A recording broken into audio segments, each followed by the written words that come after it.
That's good. Even if we're like going back and forth Right. with Cool. sharing screens or whatever. Yeah. Yeah. Yeah, cool. this will be good actually. So I actually merged a few PRs from other folks and haven't even like tried running that code myself yet. So this will be fun.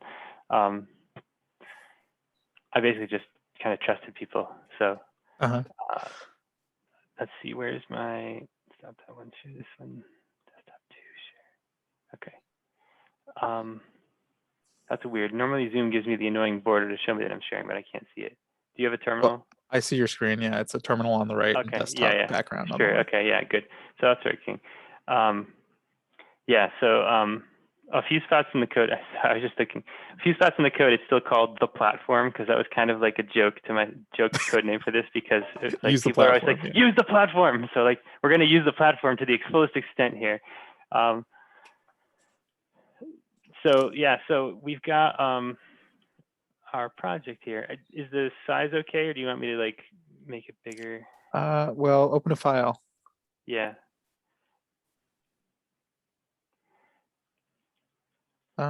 Like I can read it. Yeah, for the recording, maybe bump it once more. Yeah. Sure. Yeah. So at the high level, the organization of this project, okay, which I guess, you know, to give people context, let me also just pop the repo on screen here. This is the repo ef4mo MHO. It's ohm backwards, and it really is a real unit that was like used for the opposite of electrical resistance, which I thought was pretty funny. And I don't even know how I came upon it. I was just trying to find short names that weren't taking, right? And there's just not that much. But this was like a free name that wasn't used for anything. So it was great. I got a bunch of PRs since I showed it to people. Actually, like the vast majority were by Tobias. He came in and just like helped me out a bunch. He helped clean up some Rust things that I did that were a little ham-handed, not being a super experienced Rust developer, and switched me over from Rocket and switched me from Rocket to Actix Web, mostly just because I was on like the bleeding edge version of Rocket that needed Rust nightly and stuff, and I wasn't using it and it really needed that. So he's like, hey, why don't we just do this instead, which seemed good.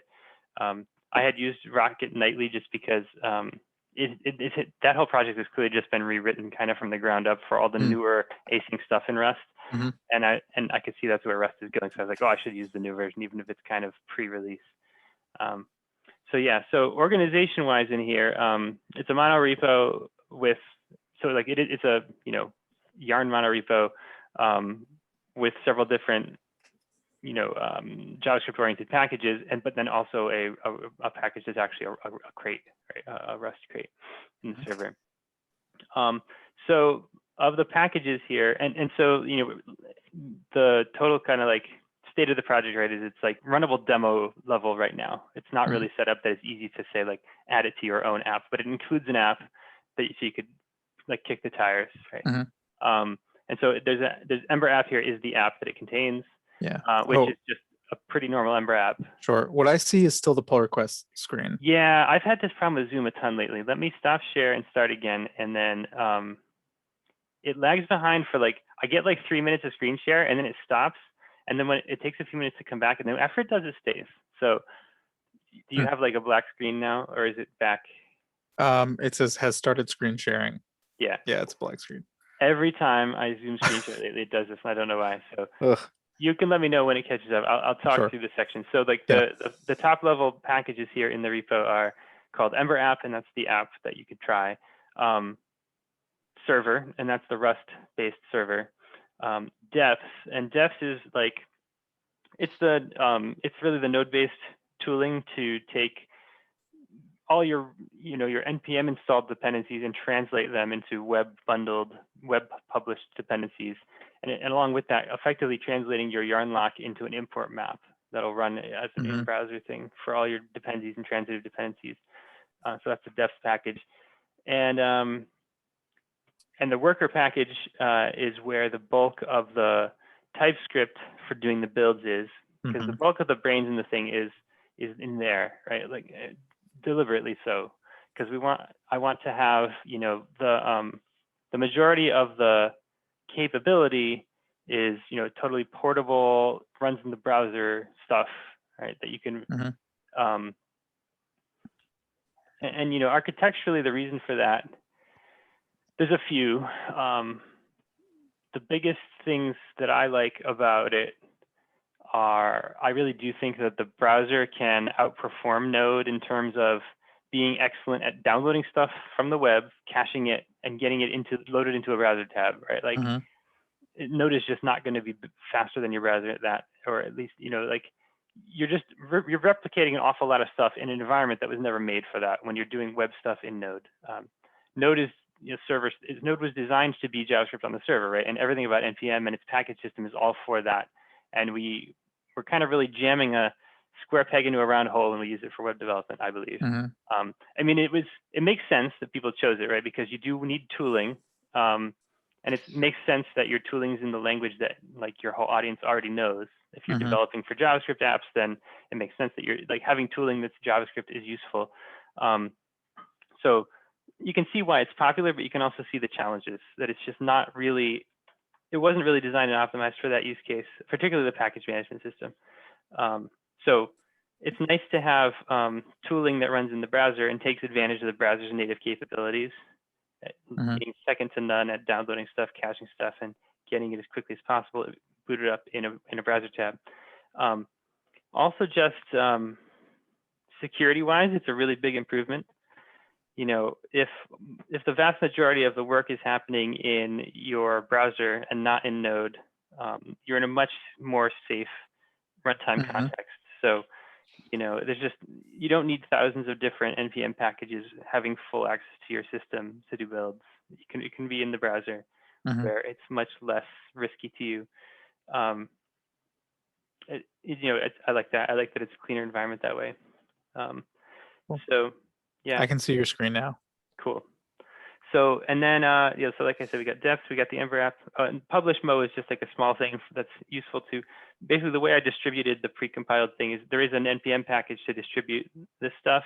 But it really isn't, it's not very smart yet. It doesn't, all it really is a precompiled copy of the binary compiled for OS X. So if you're not on OS X, you're out of luck with the precompiled one. And the README does go into that. You know, how to run the pre-built one if you're on that operating system. Otherwise, you have to build it yourself. It should build fine on other operating systems, right? It's portable Rust. It doesn't do anything weird. So if you want to get it running, I mean, we could start actually by doing the pre-built one just to show that first. So like if we go into the Ember app and do npx mo, it should still work. Let's see here. So I should be able to boot it. On our, you know, our very first load isn't that fast. Oh, actually, I seem to have managed to break at least one feature. Let's see. Maybe this is actually, like I said, I took PRs from folks and haven't run this code yet. The feature is the assets of the add-ons don't seem to have come. So we're missing our image here. The app booted and all, but we didn't get that one thing. Look, we could debug that. That'd be interesting. So. I feel like it worked for me like an hour ago when I was testing locally, but yeah, well, I just pulled down everything from that branch and I ran an npm install, so it's possible I destabilized something. So we could take a look. Oh, I mean, it's also possible that I've got something inconsistent in a cache or something like that. So probably not. Like there's a we do build pretty good. Oh yeah, see, I had a bad cache. So it's probably because I did something, like probably because I had run an earlier version of the code, cached stuff, and then booted up a new version of the code and something skewed. So that made it happier. I don't know if you noticed, but there's a drop cache query param that you can pass onto any URL, and when the service worker sees that, it's just like, okay, I'm nuking all the caches, and so you know that's pretty nice to have. You could see then it got a cache miss on all the stuff when it tried to boot. Yeah, so I went really hard after this Chrome deprecation here about shared array buffers because it annoys me when there's stuff like this when I'm developing, right? I'm like, I really want a clean console. I swear there's not a way to get rid of this deprecation because I did the thing that it suggests, but it still keeps telling you. I'm just like, no, please stop telling me about this. It's not even a feature I'm using that much. It's like, this is here because the service worker, every time the service worker loads, you see this because the service worker incorporates quite a lot of stuff, including like a full copy of Babel core and things. And Babel core is using the buffer package, and Webpack's polyfilling it with some web implementation, and that's triggering this deprecation warning. You need cross-origin isolation. I got cross-origin isolation. It still tells me this. I don't know. Anyway, so we can see that it boots in the kind of pre-built one. But that's like not super easy to poke at. I mean, we can, I suppose, like see that the binary has a few command line arguments, mostly just because you could tell it like where your project is. And then optionally, if you want to host the dependencies locally as opposed to using them off on the web somewhere, you could tell it where they are. And likewise, you can host the worker JavaScript yourself. Otherwise, it's going to use a copy that's compiled into the binary. Right. So the actual distributable package is real small. Let's see. Can NPX tell you where it installed the thing? I don't know. Yeah, I don't either. I mean, the distributed package. Basically, it's just like one file, right? It's the compiled binary at the moment, and that has inside of it all of the JavaScript all pre-compiled for the service worker. So we could get that building and look at some of how it works inside. I suppose let's follow the actual instructions here. So like to manage Node and npm and Yarn, it uses Volta. So the instructions say to do that. You need Rust. You need to Yarn install to get the deps, and then we could start building the worker. So this part of the build, it's actually using Webpack. I started with Rollup, and I kind of like Rollup has a kind of a cleaner architecture. It does kind of focuses on a smaller set of things that it does and does well. But it turns out you kind of just need, like, Webpack's strength is that it's just so permissive and like hackily willing to jam things together successfully that it's got a lot of compatibility hacks and stuff. So Webpack can happily consume like all of Babel without that much trouble, and Rollup wasn't happy with it. So the other reason for that is that like Rollup's kind of default settings compile both the input and output are ES modules, and it's really just optimizing those modules into fewer pieces. That's really nice. All of our dependency stuff gets handled that way. So all the third-party deps that your app needs are going to go through Rollup in the deps package that we'll talk about. But with the service worker code, unfortunately, can't do that. And a somewhat surprising thing, if you haven't looked into it, is that browsers have really good support for native modules now. Browsers also have really good support for service workers now, but service workers can't run modules. It hasn't been standardized. So you can't evaluate modules in a service worker context. You have like import script or something, and it's like a... exactly. You can run scripts, right, but not modules. And they are just different contexts. So there's literally no supported way to take an uncompiled ES module with imports and exports in it and run it in the service worker context. So that's another reason why we have Webpack here building the worker code, because we're like jamming it down to non-module build. And Webpack has a pretty good build target of I'm building for a worker, right? So like let's see, worker, target web worker, right? So like this affects the kind of things like when Webpack wants to lazy load some code, for example. If you type await import in your source, that compiles to different things depending on your environment. And if your output is native modules, it could still be await import. But if your output is the DOM, a regular web page, it'll do like a fetch or an XML HTTP request or something. It'll append a script tag is what it does. It'll synthesize a script tag and append it to the DOM. But that won't work in a web worker because you can't append a script tag to anything from there. There's no DOM to append it to. So it has a different strategy. So anyway, like it's a reasonable strategy. It works good. So that builds the worker. And so at this point, what that really means for our build here, bigger project-wise, is that let's go to the project. In our worker directory, we have a dist, and it's got like our source. So we've got we've got Mo client, Mo worker, and apparently one other chunk that it decided to make, I guess, because Webpack might split a chunk out if there's common stuff. I'm not even sure why that's there. I'd have to poke to find out. But so that's there, and now because of those command line arguments on the Mo client, we could start it up pointing at those, and that lets us easily develop the service worker code. Yeah. So Mo worker and Mo client is the worker the service worker, and what's the client?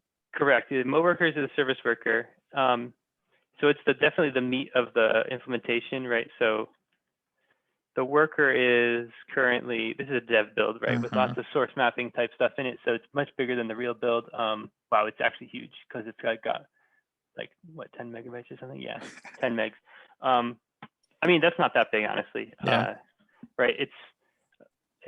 It turns out like it would be too big if you were shipping this as an app on the web that's supposed to boot instantly, right? But it's not. That's not what we're doing.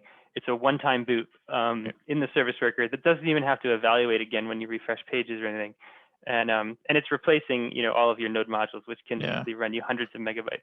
So, but yeah, the client is tiny because it's really just let's see its actual source. This is the actual pre-compiled source for it. All it really does is load the worker, right? So this is what goes in the index.html. Yeah, somebody's got to register the service worker and tell it to start up, right? Yep. And so and it's not even in your app index.html. You have to worry about this, right? Because the way we do it is if let me. Actually, why don't we let's continue getting these things booted, because once it's booted, then we could poke at it. I don't have we'll get the actual server side piece running again, and then we'll poke at it and show you where that client goes in. Right. So we've got our worker running. Then we want to so in this case, our app, right, is an Ember app, and it needs to get it needs to go through Embroider to make all of its packages much more legible to a build tool like this. Right? That's the whole trick that lets us take the big installed base of Ember apps and Ember add-ons and make them work in a context they were never originally designed for. So if we go into the Ember app, taking a quick peek at how it's set up, I mean, there's not anything too weird about it. If you've looked at how an Embroider app gets set up, it's pretty similar. In fact, actually, the only thing that's weird is that I'm setting this environment variable, which is just kind of like, this is just kind of me poking in a somewhat debug-oriented feature in Embroider's default build pipeline that tells it to stop when it gets to a certain spot. It's not even strictly necessary. It's just faster because I don't need Embroider to, I don't actually need Embroider to run Webpack and go all the way to building the full app. Right. Stage 2 refers to the fact that Embroider's 3 stages. The first stage takes all your add-ons and compiles them down to the new standard add-on format. The second stage takes all those add-ons plus your app code and compiles away all of the stuff that's just convention, like implied convention in an Ember app. It turns that into JavaScript that's just much more explicit, so that then, from that point forward, anything that understands JavaScript with very little config should be able to take it the rest of the way, right? So if I run the build of the Ember app, like I said, it's set up to stop at stage 2, so it'll rewrite all of our dependencies, but then stop. And so it's like a pretty small build, even for a relatively larger app. This is not a large app, but it wouldn't. It's only a small chunk of the work, right, of a full build of the app. And so it always tells you where it's building into. In this case, it's building into out Ember app. So this is actually just because we configured it to go there. It's it'll be a peer directory to the Ember app. So it's actually sitting in our directory here. It's get ignored because it's a built thing, but you can see it actually. Here's the out Ember app.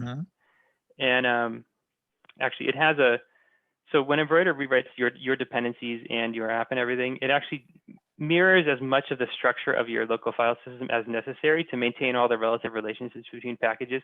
Here, I actually have something, I must have something symlinked into my Ember app because it actually created a deeper nested structure here automatically for me. None of that is super, you don't have to worry about any of this to use the thing. Embroider takes care of it automatically. It's just if you want to debug it and look inside, you'll see more stuff.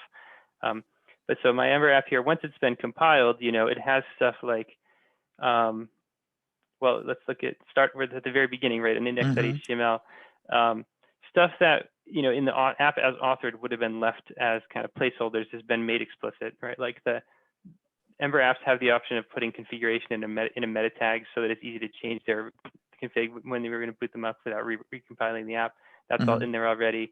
And then something like, my main entry point is actually now an actual module, and I could go see what's in there. This is not most specific, but this is like, what do we mean by compiling away the implicit stuff in the app, right? So like in this case, it synthesized this entry point to the app where basically just there's add-ons and things that wanted to register stuff with the app, and that all happened automatically for us, explicitly though, not implicitly, right? So yeah, and that's all in there. And then so we've got an app that's basically ready to go. It does have with it like it's got a Bevel config in there that if you were going to build it in Node is very easy to use because it's kind of packaged up for you. We're not going to build it in Node, so on the Mo side have to have the equivalent kind of config for getting everything to compile, which we'll look at. So anyway, that's our Ember app, and then the deps. So this is probably the area that is, I mean, on the one hand, it's not an area where we need to do anything super original. If you have booted an app in Snowpack or V, it does a kind of similar process where it's going to try to figure out what your deps are and then run them through rollup to turn them all into modules that can run natively on the web and compile away the CJS and things like that. So, so yeah, so deps here. Is this creating a separate executable, or this is like would you have an equivalent of this deps like project in any app that you are using Mo? We would want to distribute a tool that would do this for you. Yes. Probably even just because you don't always need this. Like I think there's a somewhat common case to working on an app where it's just like, I'm not really trying to change my deps. I'm just trying to keep using what I was using, right? That's why lock files are good and everything. You might not need to run this in that case. So it's nice to not be blocked on needing all of the, basically deps definitely has like the full, I depend on a ton of node modules stuff, right? It's where you're gonna, to consume your, this is basically the compatibility with the NPM ecosystem, right? So when you wanna go build deps, it's because you're gonna actually NPM install everything that the app needs. And then go through like package by package building stuff and using, a fairly robust JavaScript toolchain in Node to do it.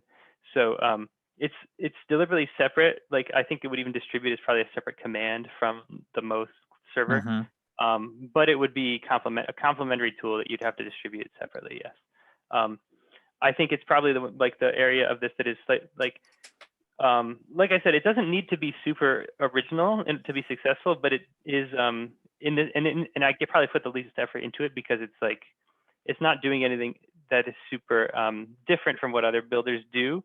It needs a little cleanup to actually make it like pluggable and repeatable in the way that would be nice. Like this is really kind of set up to build this particular app, and it does have a few things that right now are kind of like just had to be figured out for this app. In particular, the app lists a bunch of things that don't really get used in the browser at all. So it's nicer to just skip over them and not like notice warnings and complaints about them. So I have this rather long list of things that I add to externals being like, deps, don't worry about these packages when you see them. There are a couple of things already here that you can notice where I actually have refactored things in Embroider Core to make them more usable in these kind of contexts. So there's like general facts about an Ember app that are useful here because we're building an Ember app. So like things like Ember virtual packages, like there are definitely things you can import into an Ember app that aren't physical packages, partly for historical reasons, partly because there's actually, up until very, very recently, the NPM ecosystem didn't have any really good support for peer dependencies, and they really want to be peer dependencies. And so like, there's reasons why you import things that are not physical NPM packages. This is the list of all those so that a build system can understand it. Mostly this is, so the main thing that this does that is different than what you'd get from like in a Snowpack build or a Vite build is we really are and it's also why the output of this is should be thought of differently than the output you'd see on Unpackage or Skypack. It's these packages are still still relocatable. They're still dynamically linked, meaning we leave the imports when these packages import from other packages, we leave those imports as authored. They're still like just importing from a package name,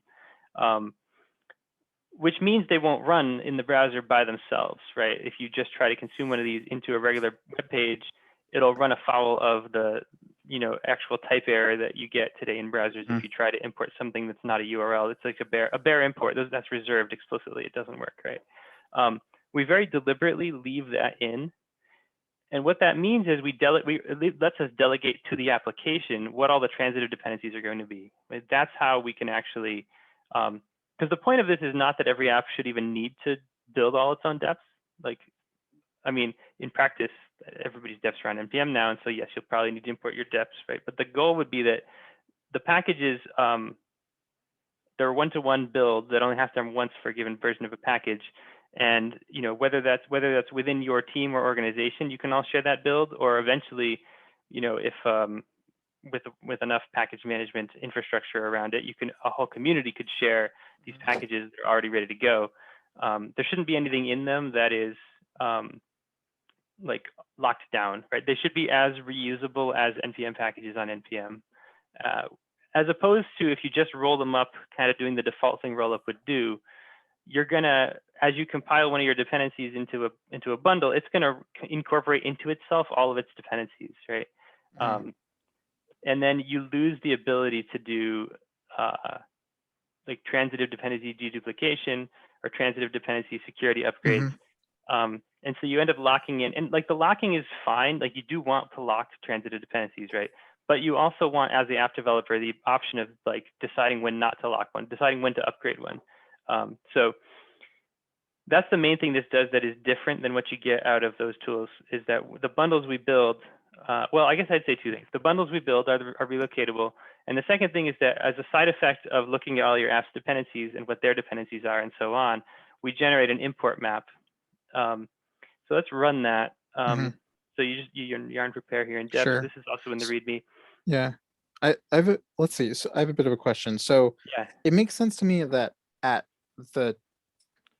from the top, you're creating this import map for the like specific set of dependencies that your app has. But if you like go down a level or two and you're looking at some specific dependency that's getting built, like what actually happens there? Because it sounds like you're saying it leaves all the symbolic names that are referring to its dependencies. It leaves those as names so they can be import mapped later. Yeah. So what is it doing with the actual code of an individual dependency then? Well, let's take a look. So here's the import map that it just spit out when it ran my build. And so so this is an import map, which is a proposed standard, what it means, right? And it's really, it's what it looks like, right? I mean, this is saying like, if somebody imports this, give them this. This is the real URL to it. In this case, these are relative ones because the build is set up by default to serve them off of Mo locally. You'll actually see that in the version of this that's committed into the repo actually has them served on an S3 bucket. And so like that's there. So that's the pre-built one has pre-built copies. But running in development mode here, we've just taken over and said we're going to run these locally. Are going to serve these locally off of Mo. So like the first level, it's just like clearly a mapping of to URLs. The thing is that there's scopes too. And so, and in fact, we run into a couple of scopes, particularly, I guess, because we ended up with more than one copy of Bevel Runtime in our tree. That's probably not ideal. We could certainly fix that. But in practice, in any app that grows big enough, you're going to have some stuff like this, and you don't want to really be incorrect, right? So, this means that within this subdirectory, like these within URLs under here, right? When Ember page title 621 is trying to use Bevel Runtime apply decorated descriptor, use this copy. Whereas if this guy asks, use this copy. And so it lets us actually, like this actually, because yeah, there's like 7.13.10 and 7.13.8 were both present in my node tree. This makes sure that like even the next level defs are correct. And the vast majority of stuff does hoist correctly, right? Which is why you don't have that much stuff in the scopes. But some things are going to disagree, and so the scopes are there for that. These answers all come because we do, as we basically are traversing the node modules that your app depends on, we're doing it to discover package by package what you use. And so like when we compile the package, it's true that we leave the imports in that package, just saying like, we leave the imports alone, right? It's still going to import whatever it was importing. But then we also do, to rewrite the import map, we do ourselves during the deps build, resolve which package is it using right now. And that's what tells us what goes in the import map, right? So that's how we know that when some library imports another library, which one should it get? That's going to be in here in the import map. Does it also like compile down to like your browser target support and do decorators and that kind of stuff? Is it also doing that's a good question. Yeah, so it's doing the minimum necessary at the moment. It does do decorators, unfortunately. I mean, I guess it's fine that we are, because it's like just not standard yet. I have it listed as a to-do here because I did kind of actually want to leave them untransfiled. Like there's no reason, because if we have enough power in the Mo build later to do it there. And in particular, like the decorators are actually smaller and more declarative than what they would compile to if you compile them out. So it's actually kind of nice to leave them when you know that your final build is going to be able to handle them anyway. So I didn't really want to get rid of them. I had to, just because like rollup is going to like whatever I don't transpile away, rollup's going to see when it does when it like tries to package up these packages, and it can't parse them. So I had to get rid of them. So rollup does reduce our packages down to like a much smaller set of files than you would get as just like the raw authored code, right? If you look at something like Lodash, it has like hundreds and hundreds of modules the way it's authored. And it'll still have many, if it has many entry points, which a package like Lodash does, but like an order of magnitude less than unrolled up. And so that's the kind of thing we're doing here. If we look at our deps that got built, deps dist here, we've got, let's see, obviously lots of add-ons that this is not using, things like Glimmer component, right? Bevel Runtime. The naming scheme here is mostly like, actually some of this is, I probably have like some stale files in here. I think they're all the current build ones are hashed, but like we have our packages under version numbers. We have the individual entry points within those packages with hashes and their names. All of this is because like the import map is going to find them under the hash names, and then we could make them cached forever, right? It's kind of your standard I'm deploying assets strategy. The cool thing is you're able to do that kind of cache forever strategy on packages that are still relocatable, right? So like if you actually do go upgrade one transitive dep that's used by many of your deps, the import map would allow us to take care of like telling the Mo build, go get the new version of that transitive dep, but like everything that uses it is still cached, like cached forever because it has a stable hash, right? Like the changes don't roll up, so you get very nice cacheability. And so like this is rolled up, like it's still ES module. It will combine many files together into one. You'll see that like lazy chunks created where there are multiple entry points that do share some code. Like you'll see chunk files created. Multiple entry points. So is this like, would the entry points have cascaded all the way down from your app, or is it sort of like separate dependencies? Yeah, that's a good question. That is one way. Yeah, that is one way to do it, and that is one of the ways we discover entry points. Is like what if we see your app import, like Lodash / clone deep or whatever. We know that that's an entry point that we need to make sure we build. So we can do that way. I think that is kind of a nice compatibility step for now. The thing is, ultimately, I would like these packages to get built once and not need to build for every app, right? In particular, if you only imported a few modules out of a package and then you change your mind later and want to import some more, I don't really want that to cost you a new deps build, right? Like I would rather declare. I'd rather that the deps themselves declare properly what they've got for entry points. The good news is like Node is now really standardizing that. If we take a look at package entry points here in the Node docs, right? And this is all like features in stable Node that are stable, right? On Node 15. They've really got a pretty good and expressive system now for saying what are the kind of public entry points to your module. Mm-hmm. And if you use this feature, in fact, everything that's not in here is literally sealed off from consumers, like in the Node sense. Like if another Node module tries to require a file out of you that's not in this list, it's an error once you use this feature. So it's like making it very, very explicit in a way that it wasn't before. What is like, how are people expected to consume my package? Yeah. It also has some really nice options for, I mean, a couple of different things, but the one I wanted to highlight was conditional exports. This lets you have named conditions, and there are 4 built into Node, and they're basically like a condition that'll be checked, and if it's true, it can swap out what the answer is going to be for like when somebody asks for a file, which one will they get. So this is partly here because Node wants to be able to let people manage the migration from CJS, right, common JS format to ES module format, and you know their interop is somewhat strict in the sense that it's like, I think they actually ended up choosing relatively strict correctness over like ease of the upgrade. So they had to give people some pretty clear declarations of, now that this is here, I think it's become practical to do the upgrade. Like prior to this, it was kind of hard. So like it's whether you were imported versus required can actually change which file you're going to give to people, right? There's a Node condition that's always true in Node, and then there's a default condition is like the fallback one.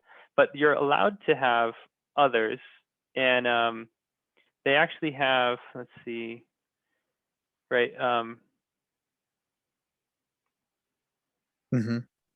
They're basically suggesting that you can have one named browser. That's a good recommended condition. Actually, here's an example of where they talk about what's suggested. Currently endorsed conditions, right? So Node looks at like import required, Node, and default conditions, but they endorse the use of a browser condition, a development condition, a production condition. Like this starts to, and they suggest that there could be platform specific ones, right? Like a Dino one or a React Native one. How do they combine? Do they just have a precedence? There is rules for how they combine. They basically get tested in order, and then like the first hit wins. Yeah. So, and it's pretty expressive. They can also nest, so you can actually like require multiple. If you have 2 different conditions, it can actually they can actually nest correctly. So it's very expressive. So it's actually kind of complicated syntax to parse.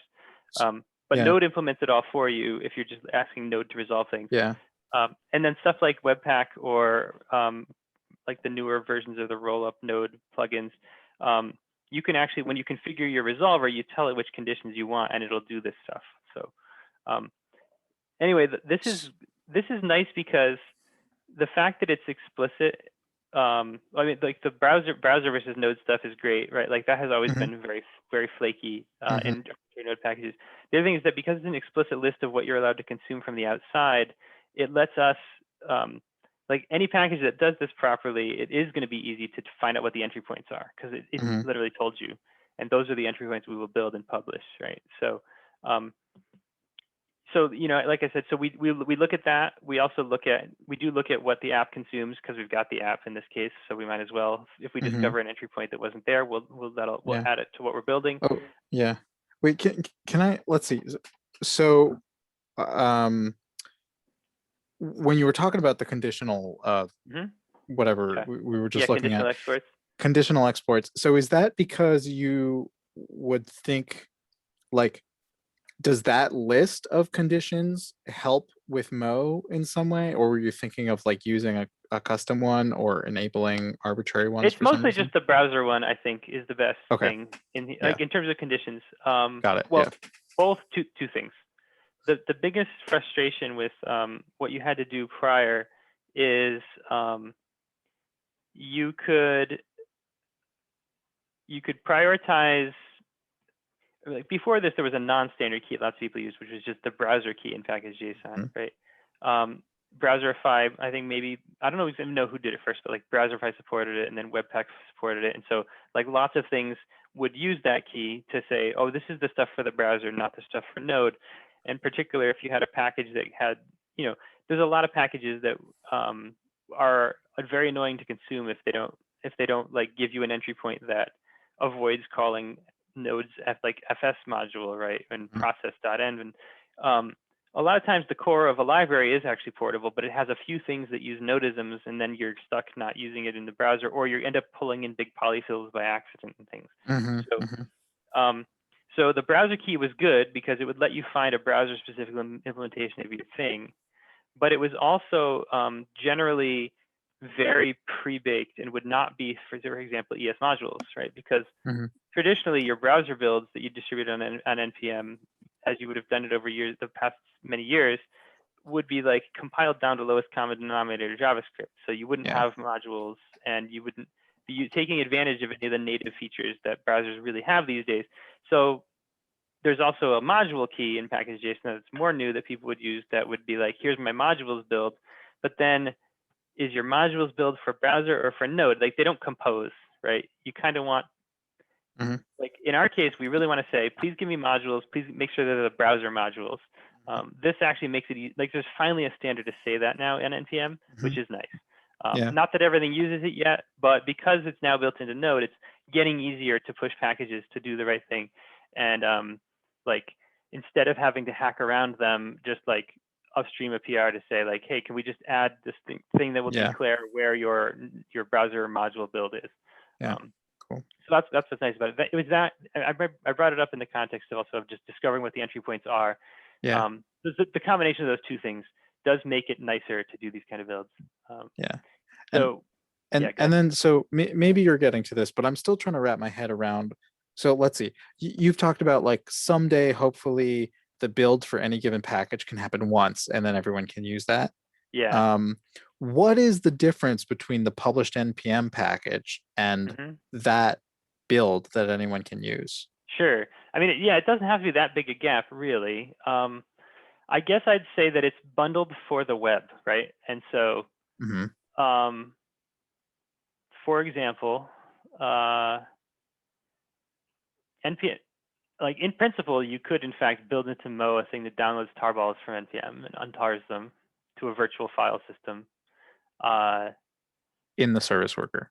In the service worker, you could. In fact, I have helped write that code. CardStack has a much more kind of grand sweeping version of this kind of build that is trying to be the whole package manager, right? And it's trying to like have a complete roll-up equivalent in the service worker. So it's like there's no node involved, and it's all very much there. It's like it's got more moving parts. It's not really as ready to go because it's trying to do a more ambitious thing. But it does that kind of stuff, right? Like it downloads tarballs directly into the service worker. And it has a whole virtual file system so that like you can kind of port stuff to that, like you're closer to running arbitrary build type code there. Now, Mo deliberately doesn't try to be like pretend it's a server with a file system. There's you can do it, right? Like you can run whatever you want in a service worker, and you can and people have of course also compiled whole operating systems for the browser using WASM and stuff like that. So like those things combined, I mean, you could do whatever you want in there. I do think there's an elegance to really going all in on the primitives that service workers have kind of baked into their architecture. So Mo is very much oriented around being a request handler, right? Like you ask for a file, the service worker is going to go through a web server response cycle like a web server would, right? Like I have a request, I'm going to run my middlewares, I'm going to figure out what I'm serving, I'm going to process that file, I have caches around that file, and those caches kind of cascade into what other things it depends on, and I'm going to serve you back. And it's a very kind of traditional looking web architecture that you would have used on a real server, right? And service workers are kind of really good at that architecture because they're really trying to be a server in your browser. as opposed to like having a persistent like I guess it's I would say it's the difference by analogy, right? If you've shipped like an app on say Rails, and you're used to the idea that you've got worker processes that are handling web requests, and then you might have background processes, right? Like you've got web processes and worker processes, and the workers are different, right? Like they're on a different schedule. They're not just handling requests. You can run as much worker stuff as you want, of course, in the service worker too. It's just that in terms of an event processing architecture, like the most natural thing in a web worker is that it's all just responding to requests, right? Like if nobody's asking for something, we're not doing any work. That's a nice model.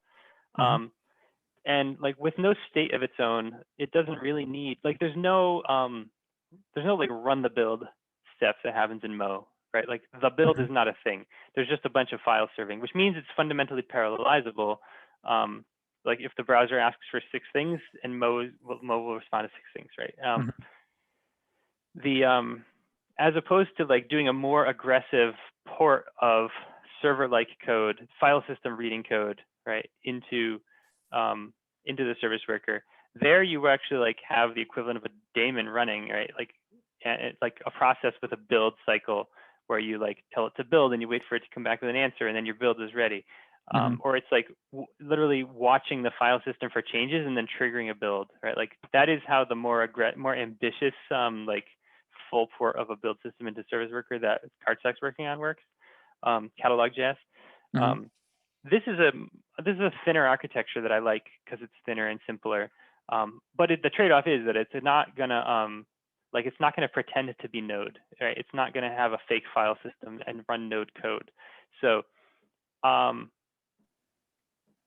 so one of the reasons you wouldn't just grab the completely raw NPM packages is NPM packages do run arbitrary code when they install, and they expect it to run in Node. And there's a lot of them that will break if you don't do that, right? There's that, and also just like there's quite a few nodisms that would be otherwise awkward. Things like even just like importing JSON, right? Like if you like that doesn't really, that violates the module spec. It's not really legal.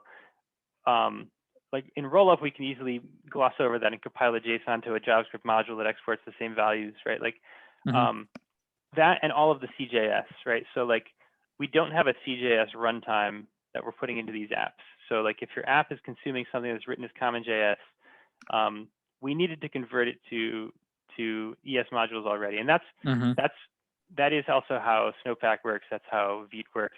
They compile all that CJS stuff that almost every app ends up having at least some of if you're using anything off NPM, right? You tend to have stuff written in CJS. Even if the stuff's originally authored as modules, a lot of it ships as CJS still, right? Like React ships as CJS, even though it's authored as ES. You know, Ember ships as AMD, even though it's authored as ES. Well, I mean, actually, as of like right now, it ships as native ES, but like only the newest copies, right? So it's just, you tend to still need a lot of massaging of the code before it's actually going to be the simple thing that runs purely in the browser. So it's nice to get that out of the way first. And also just, you know, NPM expects to distribute things as tarballs. It's not that unpacking tarballs is that hard.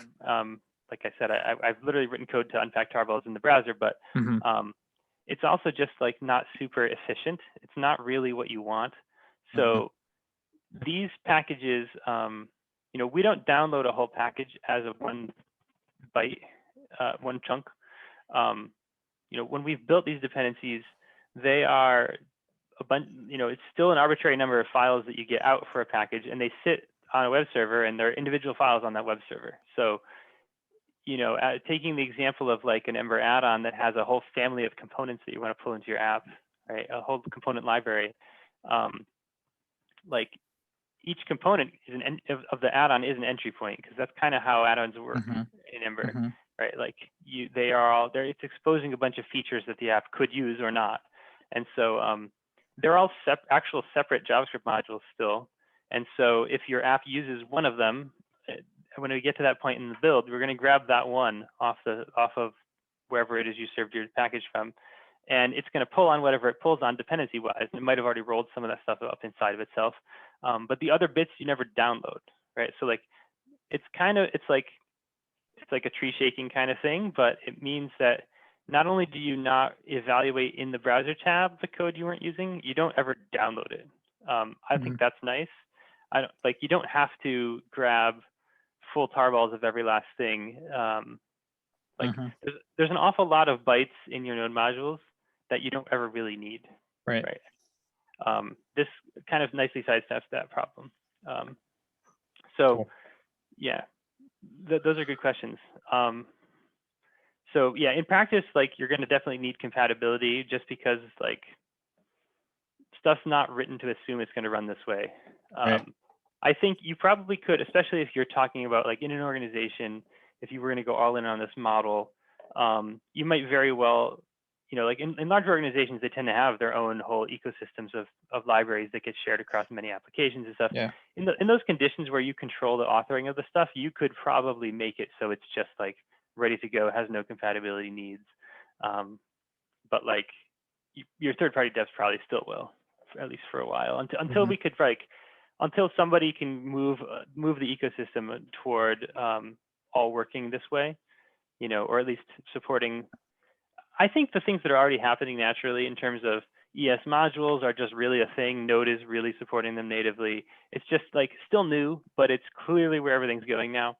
I think it's going to make life a lot easier. I think in the next year or two, you're going to see enough package authors getting into using those explicit exports and using shipping native modules on NPM and making it clear which is the browser code and which is the node code. All of that is just going to make life so much easier, not just for a tool like Mo, but even for the tools people are already using.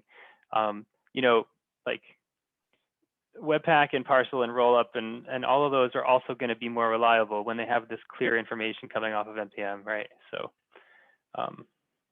all that's to the good. I don't think we have to do, basically, I don't think there's a big cultural lift to change what package authors are doing. I think they're already moving in the right direction to support this stuff with less compatibility hacks. Today, there's going to be compatibility hacks for sure. So now that our defs are built, we can build so that's what that wrote to my defs dist directory here, right? So I have my defs dist, and the naming here, there's this E directory that inserted, just in case that's curious. The rationale here is that all NPM packages can have a kind of default top level export of if you just import the package name, there's something you get. And then you could also, of course, import other paths under there. And we don't make any assumption about how those things collide with each other. And basically we don't make any assumptions about what names people could use for their own modules within a package. And so chunks that we want to synthesize, and also the default entry point, which is not which maps somewhat arbitrarily to somewhere in the package. Those go in the top level, and then namespace under E for exports is the things that the people actually other things people actually authored. So it's just a clear namespace separation. All of this is somewhat internal, though, right? The import map takes care of this stuff for you.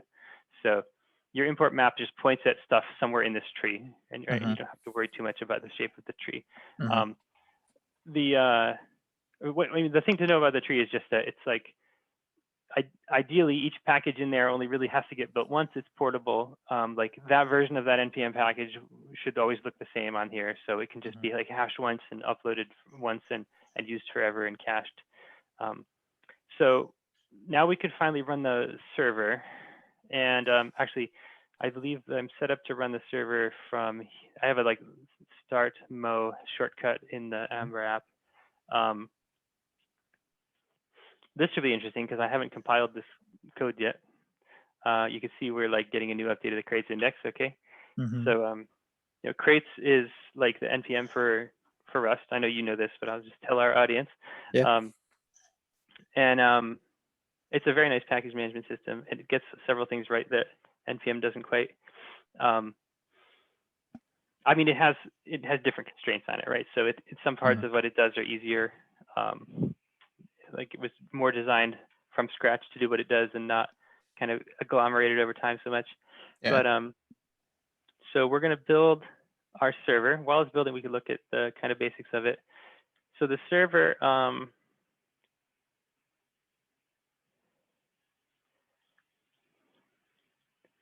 That's just the argument parsing. Let's see, this look at main, right? So a Rust crates are usually either like an executable that's actually going to build a program you run like on a command line, or a library. And this is a program, so it has a main RS, and it's not that much to it. You can see like we got like 160 lines of code here. It kind of fits on a couple of screens. The server is deliberately not supposed to do that much, right? It's actually intentionally not that smart. It doesn't know anything about JavaScript. It's really focused on knowing how to be a good web server, speaking HTTP, and serving files. And the only reason we really have a dedicated server at all is it is convenient to have a couple of little creature features in here that help you like be more efficient. One is that like it has the JavaScript for Mo client and Mo worker compiled into it, so that we can just distribute one thing, and then you don't have to worry about all that stuff. It means that there's like you don't need to npm install a ton of stuff just to start running, right? Like it's all built into one thing. It's very nice. It starts up much faster that way.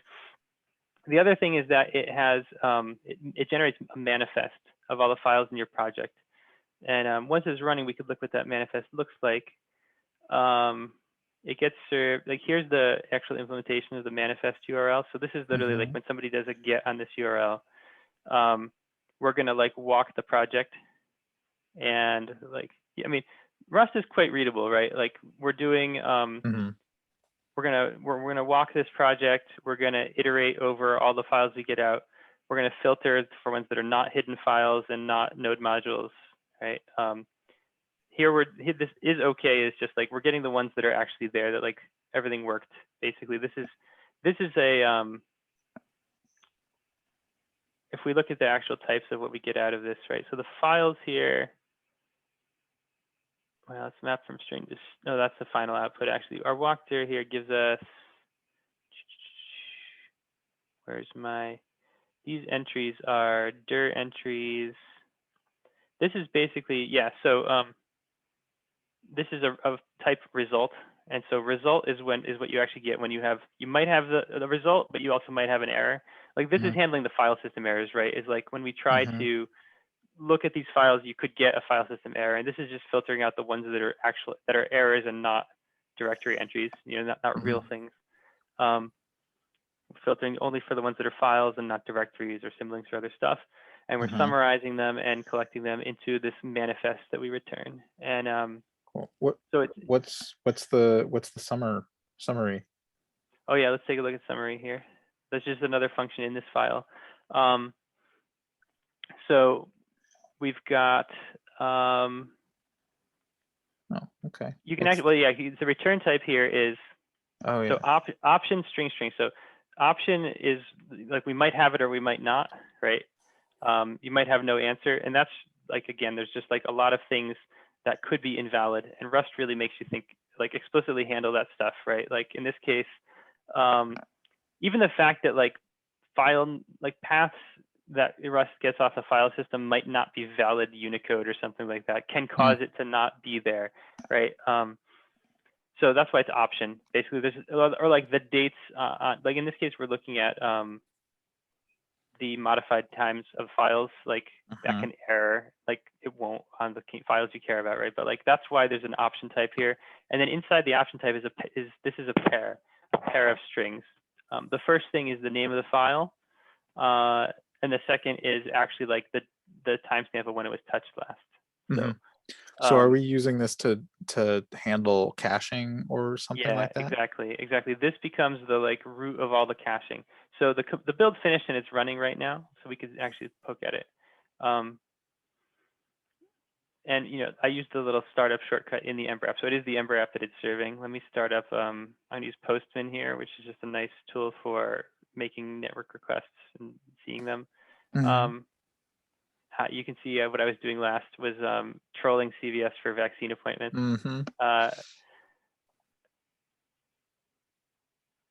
So if we make a request to our server here, which is on localhost 8000, all right, we'll get the manifest. All right, so this is what the manifest looks like. Yeah. And it's, this is not a big app, of course. It's like hello world of apps, right? But the idea is that like a Rust-based server can very quickly crawl everything, right? Here like I said, I am using mtimes, and really we're not even using them as like monotonically increasing numbers here. We really just need some marker of the files changed. So this could also be a hash.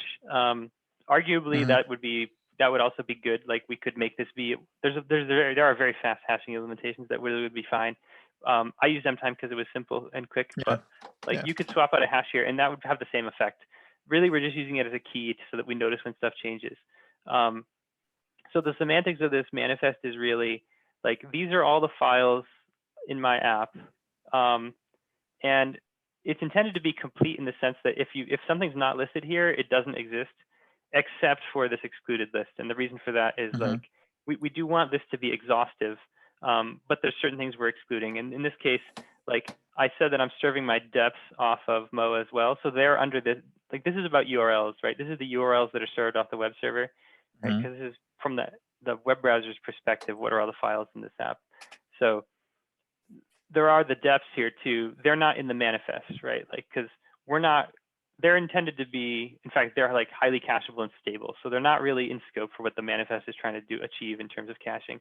And then also, of course, like the Mo client and Mo worker itself are not part of the manifest. So like if you see them, that's okay. Like they exist, but they're not in the scope for what the cache it controls. So this is like, it's coming back in 10 milliseconds. Like obviously it's a small app, but like it's very, very, like the idea is that even on a bigger one, this should be very, very fast to just see what's there. And then, so that's a nice, go ahead. I mean, maybe this is jumping ahead, but like, how is the manifest used? Is it like every time you request app templates application, it first fetches the manifest to see if its cached version is good? Sure. Well, that's a good question. We should look at that. Why don't we get to that when we'll get? Sure. We're almost up to that step. Cool. Let me first kind of answer some other questions that we had. So we were looking at Mo client before, right? So like if we actually just hit the root of this web server, we get this little tiny bit of HTML that is the Mo client, and it just says launching service worker, right? So this is where the client goes. That was the answer to that question. And so that's why the client exists. And like critically, this is like at localhost 8000, this is always what the web server serves, right? It always serves this thing that's going to bootstrap the rest of the system. When we go to, that in a browser, we will see launching service worker until it launches, right? And then hopefully, actually, I think, what did I get? Oh, failed to fetch, liveness check. Our new server has a bug. Let's go debug it. Okay. So we can see the service worker booting here, but then it got unhappy with me. I wonder if something in the PR I merged, like, so there's no test coverage yet, that's right. So like I totally merged a PR that could have broken something here. We should debug it. Then we'll see how everything works. Cool. So it's clearly not gotten to the point where, so the Mo client, right, has code to refresh this page when it thinks the service worker is successfully booted. Yeah. And it is not getting there. So let's take a look at what it is doing in terms of, oh, well, it looks like it got, let's see. Okay, well, yeah, this is telling us more about what's going on, I think. 404s. Yeah, debugging is good. Let's do some debugging. All right, I'm getting 404s on depths. Well, I'm getting an error while letting my template compile. That's actually probably like the root of what's going on. So like, what, the service worker itself is loading code into itself that comes out of the depths, because things like the Ember template compiler are living there. So if that's not working, the service worker isn't booting. So we should take a look. So let's see, where is it trying to load from? Do these work? Oh, you know what? I changed some stuff. Let's see. I have some changes I made that are not ready to go.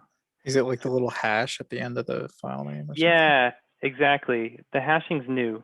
And it's not actually done yet. I think it's a half done feature that I don't want to be running right now. Let's take a look at. Can we check out an older tag or something? Yeah. Just go back a couple. Yeah. Now where is? Did I commit that though? Let's take a look. So in our dev build, I mean, so there's a couple things we could do if we just want to get running and not be blocked by this. But I think it's also interesting though to debug things when they break. Sure. Yeah. How you learn how they work. So when we build our import map, let's see. Oh yeah, so the changes were around the rollup config, putting hashes in here, and hashes, let's see. Chunk file names have hashes in them. Yeah. Maybe I'm sure I left something in a weird state here. I'll tell you what, let's okay, well, so firstly, like we were still running the Ember App build. We don't really have to keep it running. It was really only needed to get like as a prereq to building the deps. I could stop that and clear up some screen real estate here. The actually that's this one I don't need to run. Let's go and I don't know if I've got weird old stuff floating around in my dist for my deps, so I'm going to do a really fresh build.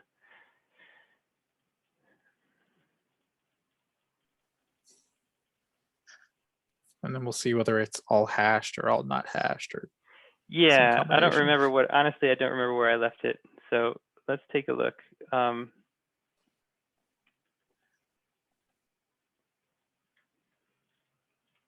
Yeah, so these do not have the hashes on them. And I think that's correct actually, because that was like a half baked feature that wasn't done yet. So let's and similar along with that, our Ember app should have in it the import map, right? That points at the non-hashed things, and it does. That's what we saw before. So let's try that now. And just take the other thing I'm going to do is, because like I said, these the third-party stuff really is like supposed to be cacheable forever. But of course, if we're changing the code of how it builds, right, like that's too aggressive. So let's make sure that none of that sits in our cache. It might very well be that's what I did. Like I might have been working on the feature with the new stuff with the hashing, and let some of that sit in my persistent browser cache. Obviously, that's why the hash feature is a thing, right? It's like if we make changes, it shouldn't, like users shouldn't have to clear their browser cache. This is while we're hacking on the tools, we might have to do it. Let's see what we get. Oh, and let's see. How's this guy doing?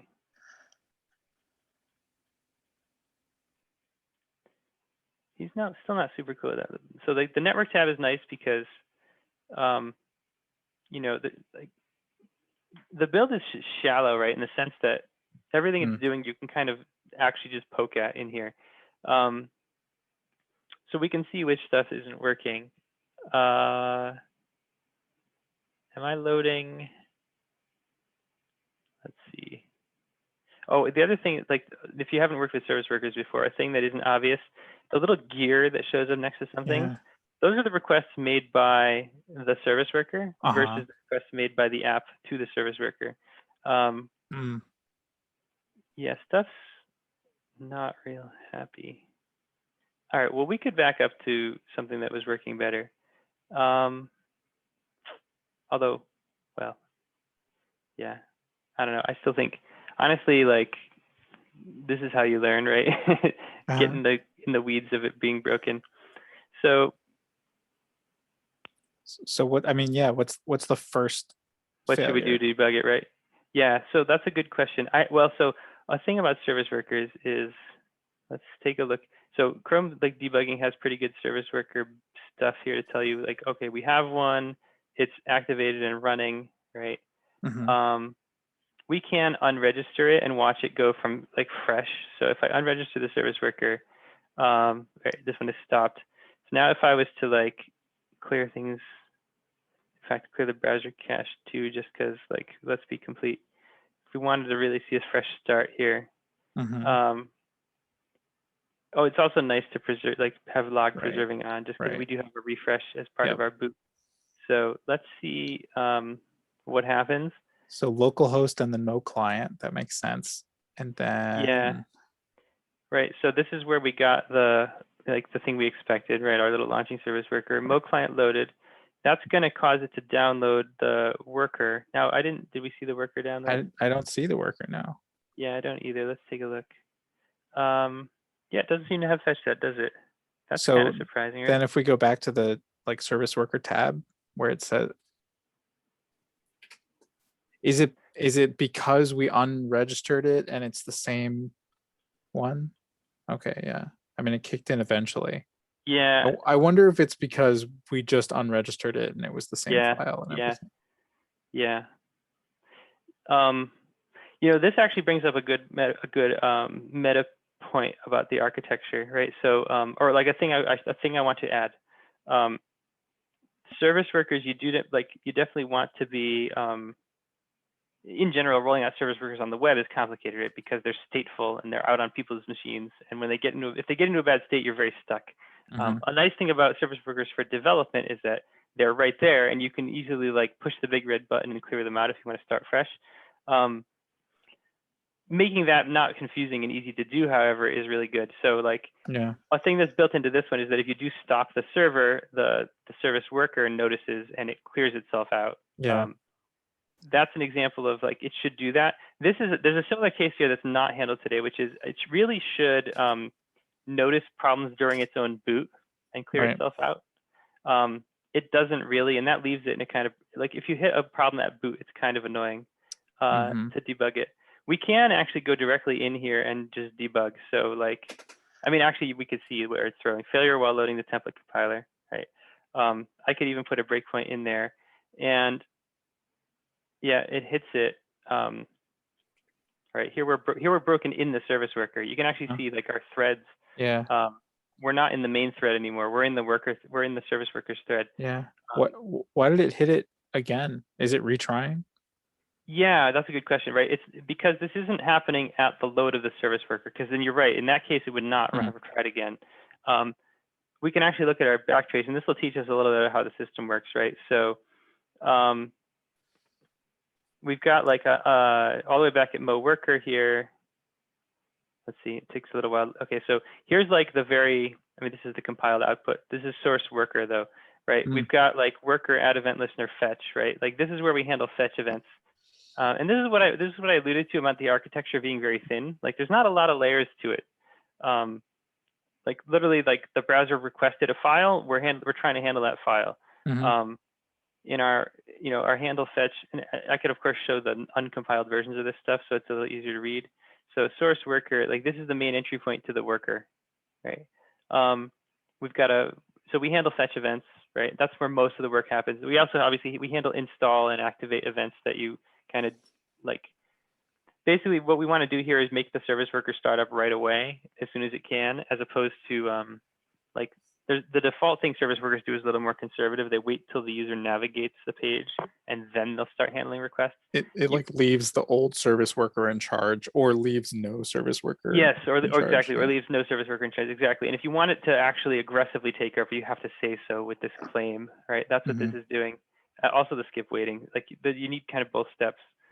Oh yeah, so I think actually this is what happens if there's already another service worker. This is what happens if there's no service worker. You kind of need both if you want it to kind of take over. And the browser does refetch your service worker code when you load up the page to see if it needs to do these things. And you can see this activating service worker thing as we're obviously this only applies if we're developing the service worker, right? This is because we're working on the tool. If you're developing your app, this stuff only happens once, right? And then you get a working service worker and then you're off and it's all working. When we're working on the service worker itself, we see this each time we change the service worker. We will notice it loaded in. Yeah. But then the vast majority of what happens is the fetch event handler here. And so, we can go see this guy, right? Our handle fetch is where we tie a couple things together here. We have our liveness watcher. This is what's keeping an eye on our real server. And, if the real server goes down and we're not doing anything, immediately we're just going to stop intercepting fetches and we're just going to let them be natural fetches again. right? We're going to make your browser normal. Even if the service worker hasn't been stopped yet by the browser, the service worker is going to just like stop interfering. And then you were asking about how the manifest works and when we would check it. So this is the kind of the whole catch. Actually, the next thing is something else we saw, that drop cache feature. Yeah. It just gets, that's like, you could basically add that search param to any URL and it'll just get handled right away, and that's it. The next thing here is, you know, this is how we do it, right? So when we see a request that's looking for HTML, and again, we're able to do this as like a very web standardsy kind of thing, right? If the request says has an accept header for text HTML, which the browser is definitely going to put if it's fetching the top level page, then that's our key to say invalidate my current cache manifest. And what that means is the next time I want to look in that manifest, I'm going to fetch it. So all we really have to do like eagerly here is invalidate it, and then naturally other stuff is down here is going to is going to hit that manifest, right? So we have yeah, so that could cause a ton of invalidation if you were like in your app scraping another HTML that's right, website or something. You know, even if you have a ton of iframes or something, it will also do that. So it's probably a little bit too clever of a heuristic by itself. I think it's probably a fine basic heuristic, and then you'd want to customize it further. I mean, in particular, I think, you know, eventually you'll want to have some kind of config file that summarizes what's unique about your app, right? And you know, you could actually tell it like, this is my app. I'm serving these HTML files here are my app. So when you hit one of those, you know, these are the actual top level entry points to my app, right? The idea though is that is really the time you want to do it, because it is very nice to then share it across the whole page load, right? Not just from a performance, not just from a performance perspective, like it's good for that. Consistency too. Yeah, exactly. There's a bit of consistency. I mean, it's not really enforcing consistency, right? Like if a file changed on disk behind the manifest and you hadn't loaded it yet, you'd still get the new one. So it's not like a perfect snapshotting feature, but it does. But it's close, because if you had already loaded the files, you know, and the manifest said they didn't change, you're going to get that consistent cached snapshot. Yeah, so it is nice. And so like the manifest cache here is the thing that drives it all. And this is like request cached here is really like the kind of core thing that the manifest cache does. In this case, it's wrapping like this implementation.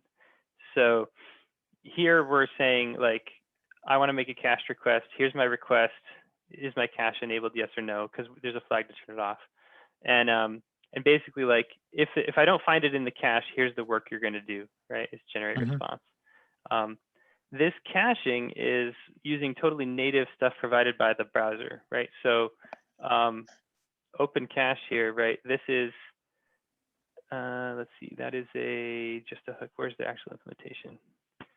Open cache equals, oh yeah, and this is here because I have some helpers that do it. But it's using the real, where does it go? It's at self.caches.open. So whatever self.caches is. Oh yeah, exactly. Caches. This is actually like that's a browser feature. So self here is like the window. Self is the worker global scope. Yeah. Yeah, exactly. All right. So this is exactly. This is it. This other cache thing this is another layer on top just to avoid having to reopen the cache all the time. But this is like the real browser cache, and it handles real capital R requests, right? So like when we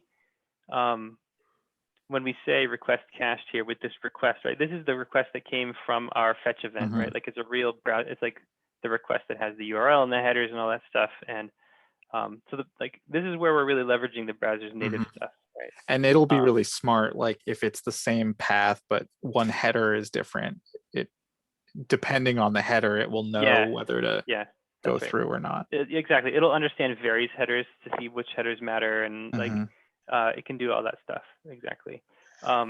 Now that doesn't get into like exactly how the manifest stuff works, which let me show you a couple of things. So the manifest cache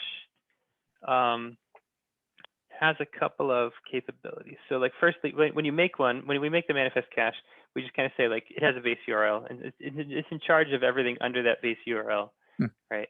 Anything outside of that, it's not, the manifest cache is not in charge of. This gets to the exhaustiveness I mentioned, right? Like basically when we ask the cache questions about a path, we want to be able to definitively say no, that doesn't exist, or yes, it does, or it's just like outside my purview, right? So here's the implementation of request cached. It has, you know, it does the browser-based caching, but it adds some stuff to it. Specifically the stuff around the manifest. So we kind of have our own special header, x manifest depth. In fact, let's see if well, we should really get it booting and poke at the, because you could see this actually in the caches. The idea is when we're generating a response, we track all the stuff that depends on. We have this dependency tracking system. So like, for example, if there's a couple of things you can ask. One of the examples is, well, like just loading a file through the manifest cache, saying like, all right, I want this file. Hey, manifest cache, like give me the current version of it. And that's going to let us record that this request depended on a second request, right? Like requests can depend on each other. Wait, and yeah, wait, where does that information come from? How do you notice that something depends on? Yeah, let's find an example. So it comes from these dependency trackers. Let me show you so dependency tracker is like this little tag that you can pass around through the implementation of Mo. And you can depend on several different kinds of things. So like if you go and like if you're implementing some part of the build system and you're like, let me give you an example. So if you need to, like an example is the Ember template compiler, right? Which is going to, if the user's fetching a file that ends in .hps, this is a template and it needs to get compiled. And the first time you try to do that, the template compiler kind of plugin area to Mo, I say plugin because it's not like, it's going to be a plugin. It's kind of just like, it's not really shipped separately yet, right? The plugin that knows to do that is going to say, okay, I need the template compiler. That's actually a new request I'm going to make. I'm going to have to fetch it. But I'm going to fetch it through the caches, so I'm not going to have to fetch it many times. And okay. And I'm going to be able to like say that my compile of this template actually depends on this other thing. So that if that changes, I need to change too. Right. And so like we can say that we depend on a specific response. We can also say that we can let's see, well, depend on and request cached. This is like literally saying, please request this thing and depend on it, and like give me the cache answer if you already have it. There's also querying the manifest, and this is nice because you can actually query for arbitrary file patterns with the manifest, and then your state depends on the results of that query. So like it can be like list all the templates in this app or list all the components in this folder. And then if somebody adds a new one in the future, that invalidates you, right? Or somebody deletes one of the ones that was there when you queried, that also invalidates you. So it's like, this is kind of the key to letting you do branching out of dependency graphs.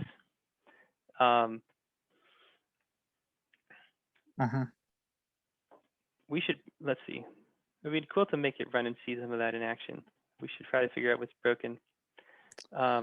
Like I said, like you said, I could go back to the commits that were working. Let's go and go before I merge these PRs.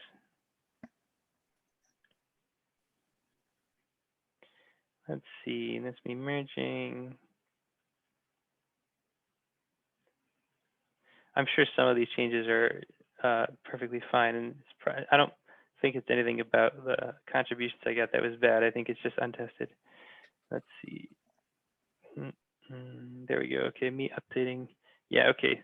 The very first thing was actually Peter gave me a PR to the README. Because I had typos, of course. I think that's a good place to start. Yeah. So let's start there. Yeah. Okay. So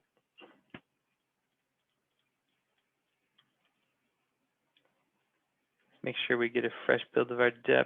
Mm-hmm. Let's get a fresh build of our Ember App too. It's probably not very different. Yep. A fresh build of the worker. Yeah, fresh build of the worker.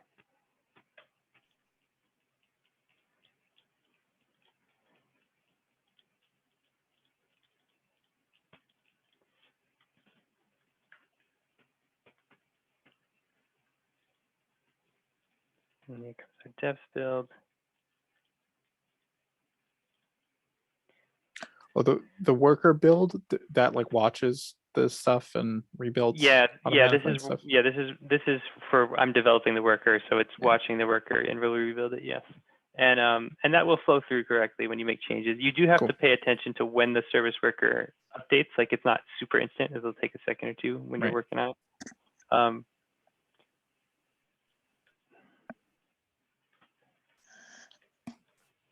Because of the way the browser fetches Yeah, service worker exactly, updates, it does exactly. it in the background. It's like a lazy background update. Exactly. Yeah.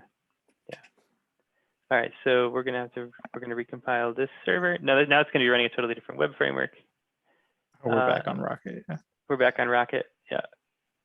All right, so let's. Oh, and actually, I suppose I should probably be somewhat careful about my browser cache as well, just because I don't know if I've cached anything that I don't want. Mm-hmm. I also have a breakpoint I think I'm hitting there, but we're trying to go back to the previous commit and just have everything there. And that should probably be good. Let's see what we get. Let's get rid of these. Let's see if we get the new service worker to load.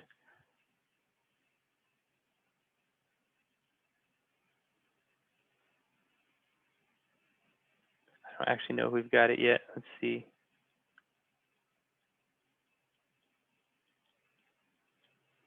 So we're still not happy. Same thing's going on. Why is that? Well, we could also, I mean, we had it running earlier with the pre-built one. Oh, yeah. Yeah. Let me do that and put the import map back, because it'll make it easier to point at it, the running bits and pieces, right? So there it goes. Like it doesn't take it much to get going. Like a published release, like it's not all being hacked on. Seems better. We actually did see the activating service worker line there. We also even can edit the service worker code, like using. I think that would be fine, but let's not bother. Let's poke at the running thing. So what I wanted to show is a couple of things about the build and its caching. So when we like a good example of something that has multiple dependencies and needs a good caching system. If we look at the actual like main entry point to this app, we have an entry index.js, and that you know, in the case of this Ember app, is getting synthesized by Embroider Core, which is running here in like in Mo in the service worker. This file, so like this is like where we're just stitching together some of the conventional stuff that is, it's mostly actually add-ons that want to add things into the app and they need to get registered, and normally, but you don't have to do that by hand in an Ember app. It's just kind of automatic for you, but somebody's got to do it. And so this is where it's happening. So this file, right, we can see, in fact, actually this file only ever gets fetched from the browser tab to the service worker, and it doesn't go any further than that because this is a totally synthesized file. If we look at the X manifest deps on this file, actually, we can see that it depends on the import map. Actually, that's all it's depending on right now. Is like it has this particular key of import map, and so that's the only thing that would invalidate this file. It didn't depend on any other requests, or rather, all the other stuff it depended on. In this case, actually, there is other things it depends on, but they are super long cached, meaning like the third-party deps all have long max age headers that are effectively, for the purposes of our local development build, forever. So we don't really worry about them here. And so it's like the import map is really accounting for like all of your, what dependencies am I using, right? If you wanted to change your set of dependencies, your import map would change. So that's the only thing this whole file depends on. Other files in the app, like the import map here is going to import things like, you know, some of our own code, like the application template, right? Mhm. So like if we look at that,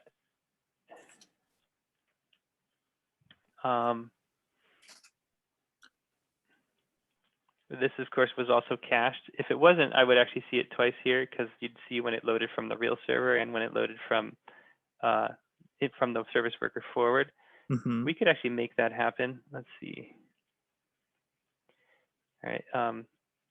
Here I'm doing the same thing the app would have done. Like I'm going to load it and see the compiled output. If I tack a no cache on here, I can basically tell Mo like, don't go through the cache this time. And this lets you see this, like the little gear thing in DevTools, make the DevTools bigger. Right. And this actually is like kind of, it's very useful because, you know, this is just an example of like the architecture is not that deep, right? If you want to find out what's going on with your code, you kind of have a lot of affordances to poke at it. Like this is the request that the browser tab made that's to the service worker, and you can actually see like the service worker said 200 okay, here's your answer. You can see that we got back compiled code, right? We've also got let's see, this guy actually, yeah, that's fine. We have a response.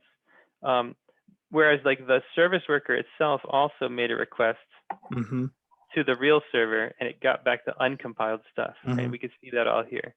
I'm actually a little surprised I don't have an X manifest header on this guy. Maybe it's just something about, oh, because I said no cache, probably. Probably that. Yeah, right. So actually, here's now like when this got served out of the cache, we can actually see what we were dependent on, right? So again, we depend on the import map because almost everything does. And in this case, we also depend on this particular file in the manifest. Yeah. And this is debugging information, this header, or the server uses it? The service worker uses it. So when we actually fetch this file, right? When we hit the fetch event for this, it is going to actually, like this response we're looking at is sitting in the native response cache in the service worker, right? And so we're going to find it in that cache, and it's going to still have this header on it, right? And so then the service worker is going to look at that X manifest depth thing, and it's going to look at it. Then it's going to look at its current manifest and say, like, are these all the same still, right? And so this is why we can fetch, like when we do, like here, I'm loading one template file, right? And so this isn't even going to fetch the manifest. But in the context of the app, when I go to fetch that file, right? First, I hit the index.html, right? And then that is going to cause my manifest to invalidate, right? So actually, if I load the page, the very first thing I load is like localhost. This is, you know, this accepts HTML. This is going to cause invalidation of the manifest. And so here you can actually see the service worker requested the manifest, right? That's the very next thing. You'll notice that's the only thing with a gear on it in the whole list, because that's the only real, oh, and then like the Mo client hit is this is actually like in the background. We're doing HTTP head requests just to see that the server's still there. It just like keeps checking that file. Okay, yeah. And then this is actually a Chrome extension. This is not our stuff. So there's really only one real web request for the manifest, right? And so we get a real one back, right, from the server, and it says, okay, this is the current signatures of all the files. And then when we do something like, you know, we could probably find that application HBS again. He's in here somewhere. Let's see. Oh, it's second from the, yeah. Oh, you spelled application wrong. Yeah. Right. So this request, right, so what would happen in this case is when we handle the fetch event for this, we're going to find the response, the service worker, I say the service worker is going to already find that it has a cached response for it. Right? And that cached response has this X manifest depth header. It's going to look in the manifest that it had recently fetched and see if these match still, right? And that's going to, and as long as they do, it's going to use this cached response, and there'll be no work to do, right? Whereas if something had changed, then there is like arbitrary amount of work to do to, like, we're going to process this file. We're going to maybe we're going to fetch the file itself. Maybe it actually is just going to and the biggest reason we depend on an import map is that like files that import each other, the way they're going to transpile depends on the import map, right? I mean, in this case, this template doesn't have imports because it's kind of a classic template, not a new strict mode template, which can have imports. Something like our JavaScript instead would be clearer in that sense, right? For something like our JavaScript, right, like it depends on the import map for the reason that it's got like the imports resolved to something, right? And this is dependent on the import map because we imported like page title from some package and that turned into this. That's why we depend on the import map, right? And so like as long as the import map is, so it's both the import map being stable and the original input source being stable gives us a stable output. And if either changes, we're going to redo some of the work. But like, again, like even fetching of the original upstream file, if like say the import map changed, right? We wouldn't have to refetch this file, like the caching layers correctly. We wouldn't probably refetch the file. We would just, we'd have that file out of cache, but then we would rerun it through the transpiler that does the import map, the rewriting of those imports with the import map, right? Yeah, so that's how that stuff works. Cool. In terms of like, so worker architecture stuff, we looked at the entry point to the worker here. Like I said, almost everything's in the fetch handler. The fetch handler itself right now has like a stack of loaders. This is really like, this is the beginnings of the plugin system, right? Like it is all organized as plugins with a standard API. It's just that like this demo app has a hard-coded list of the 5 of them. And, we'd rather like have a config file that tells you which ones you're going to use, right? Actually, loaders and transforms, like there's 2 different categories of stuff. And you can see like we've based it off of, tried to really follow web standard type stuff where we can. So like the transforms that apply are actually all based on the MIME types of the requests that we're handling, right? We had to invent a vendor specific Glimmer template MIME type, right? Which is fine. And so like the transforms themselves, if we look at like transform.js probably is a good one. Right, the actual, this is the like entry point to the transformer and shows you what shape transformers have. And they do have nice TypeScript types that'll kind of tell you what they can see and what they can do. Right, the kinds of things that it gets that allow it to integrate with this whole system we just talked about are, it gets a dependency tracker, which we can trace how it uses. And it also gets a mapper, and the mapper is like, basically this represents kind of how we map imports, and this represents how we track dependency in this request. And then there's several other things about the request that are provided to you from the from the earlier loaders or from your own or from the framework. So like, there's just like what URL are they asking for, what's its relative path relative to the app. There's also like, in this case, we're a transformer, so there's already a response that we're transforming. This is that response, right? Forward headers is like stuff that we know we want to send onward to the browser. And for example, like something that originally started out as a Glimmer template had a MIME type of a Glimmer template, but when it goes forward to the browser, it should have a MIME type of JavaScript because it's going to already be compiled to a module. That's where the forward headers are for, that kind of thing. So like, let's look at how we use the dependency tracking, because that's kind of probably the interesting part of this architecture, the things that have to interact. We have this little transpile function that is where we are doing most of the work. This is actually, like this is Babel transform sync. This is us running Babel. There's nothing special about us having to use Babel here, but we do want to transpile stuff. And I'm actually, I didn't go and like re-implement from scratch all of the transformations I needed. I used existing ones. So Babel was just there and compatible, and I was able to use it all right here in the service worker. This can be swapped out for other things. Like people really are excited about non-JavaScript based transpilation because it's faster, and I agree. In particular, SWC is written in Rust and compiles to WASM and runs great in the service worker. And like, as long as you're willing to port any of the transformations you want in your code, it's fine and probably faster, and I would like to go there. But anyway, this is going to set up, this is really just running Bevel on our code. Most of the work is in setting up exactly what plugins it runs, and those are the things that care about the dependency tracking. So if we look at how these get set up and how we use the dependency tracker, this is actually, this is a good example of the dependency tracker. So when we set up Bevel here for this app, we actually do need to load some kind of like off to the side extra dependencies, right? Like we already necessarily depend on the request that we're transforming, because like the system handed it to us and we're transforming it, right? But so it knows we depend on that already, but we can depend on other stuff too. And in this case, this is like, we need the template compiler, and the reason we need it even in the JavaScript is because the JavaScript can have inline templates in it that are getting compiled, right? And like in tests. Yeah, like in tests, but also, you don't have to do that in tests. And if you look at where we're trying to take things for third-party JavaScript and Ember apps, it's actually going to be encouraged. Is like, that's how you publish on NPM, because it means like other systems that are consuming your code don't need to know, they don't need an extra resolution rule for HVS, right? Like it can all just be JavaScript. And so if you actually look at like,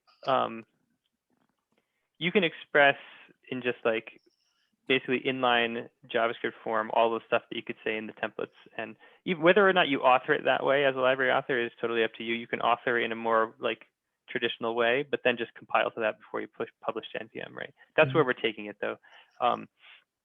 The spec we wrote for Embroider for the new wave packages you're supposed to publish says that like the version that was actually in the RFC says that they can still have standalone HPS files, but they necessarily are allowed to have inline HPS. I'm going to basically modify that and say they have to use the inline ones, because it makes integrating with the rest of the ecosystem easier. It's just like no reason not to just deal with that upfront before you publish, and now nobody has to know about how to resolve. What are the resolving rules for an HPS file, right? So anyway, yes, you could definitely have inline templates. And so you need a template compiler. And so here's where we're loading one. And so we're using the dependency tracker. We already saw this method, but this is how it's used. Depend on and work cached, kind of an awkward name, I guess. But the idea is this is not a depend on a network request. This is depend on some computation. That's why it's work cached instead of request.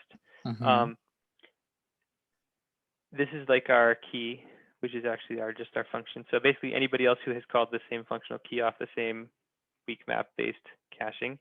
And then we will basically only do this work if like this, basically this dependency tracking stuff will make sure that this inner block only happens when it has to.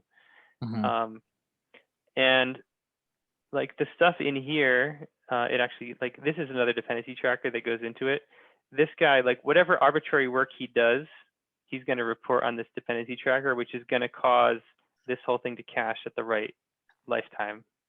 So the actual load template compiler thing here, right? How does he use his dependency tracker? He does like depend on and request cached of the actual path to the template compiler. And so like this will make sure that if that thing changes, then it'll invalidate everything up the chain. So it's like this nested caching system. And this little module is taking care of actually like one of the things we alluded to earlier, which is that, sad face browsers can't evaluate ES modules in a service worker. And the template compiler I'm trying to evaluate is an ES module in this case. So I have to like do a little bit of a hack to make it evaluate. Right? And it's not that much of a hack because it's kind of a fairly well-known what's in this template compiler. But that's all this guy's doing. So yeah, so the I think the architecture of the caching and the request handling I'm pretty happy with. I think it's got the basically correct bones. It lets you say the things you want to say. I mean, once you know how it works, of course, and there's no docs, so that's why you gotta ask me. But I like it. I think it's got a good hierarchical kind of caching, and it lets you express the things you want to express. And then, it means that when we go and like look at this app, right, and boot it up, the actual app, right, when we go and change something, we can look, actually, let's look at what it does in the dev tools, right? Second refresh is like, okay, well, I apparently don't have that map. That's okay, not super important. If I go and edit the code in the app itself, right? Ember App, app templates, application. If we like change some stuff and say like hello and save it, right? When we tell this to reload, we got, cache evict that one file, and that was it. If we actually look at it might be useful to look at the network in that case. Let's touch the file again, hello2, clear our network tab and load it. So if we look at like what real requests were made to the server, the manifest. It's the manifest and the application HVS, and that's it. These others were like the kind of, this is the Mo client just checking the server is still alive, and again, this is like a browser extension thing. So like so it's 2 requests if there's one file changed, right? And then everything else is served out of, so you can actually see memory cache, which is even faster than service worker. It's just like the browser decided it didn't need to even reevaluate some of this stuff. But then the service worker also is like an extremely fast source of files. So, like in terms of the work we have to do, right? To process this guy, it really is just like compile that one template, right? And even the things that it depends on, like the template compiler itself and the import map, we didn't have to reforce the import map. I mean, I guess actually that's not true. We loaded the manifest, which no, that's it. We didn't have to reparse the import map, right? Like the manifest told me the import map was stable, so that even the import map, there's like an object in memory in the service worker that we reused, right? We didn't. There was no parse. So it's a very cheap rebuild, and it scales quite, like, obviously we need to do this with bigger apps and see where the scaling boundaries are, but I really do think it scales out very wide. Certainly the amount of work that we actually have to do in our code scales very nice, because you're just like, as a human, you're only touching so many files, and those are the ones we have to rebuild. The browser, of course, has the listing of traversing this stuff in your app, right? And so like there obviously is a long list of the stuff, and this list will get longer as the app gets bigger, for sure. So, how fast is it, right? I mean, it's pretty fast. I mean, like they're 0 milliseconds on most of them. So, how many things can you load at 0 milliseconds each? It depends how close to 0 that really is, right? But it's pretty fast. All the things down here that are not, this is, you can actually see this is the polling going on in the background to make sure the server's still alive. That's all that is. So, there's actually this one was like, this one that's actually 11 milliseconds. This is one of the ones that's not a real file, I think, probably because I probably can do it better and actually tell it to cache more. It probably didn't. It probably is generating it every time. It's not using the cache work that depend on and work cache. Exactly. It might not be doing depend on and work cache where it could. So not that I'm particularly worried about that 11 milliseconds, but like, so I like it. It has a lot of potential. I'm excited about how much it can do, and like the architecture feels really right, and it seems to perform very well. So I'm excited to get it built out more to the point where we could try it on bigger apps.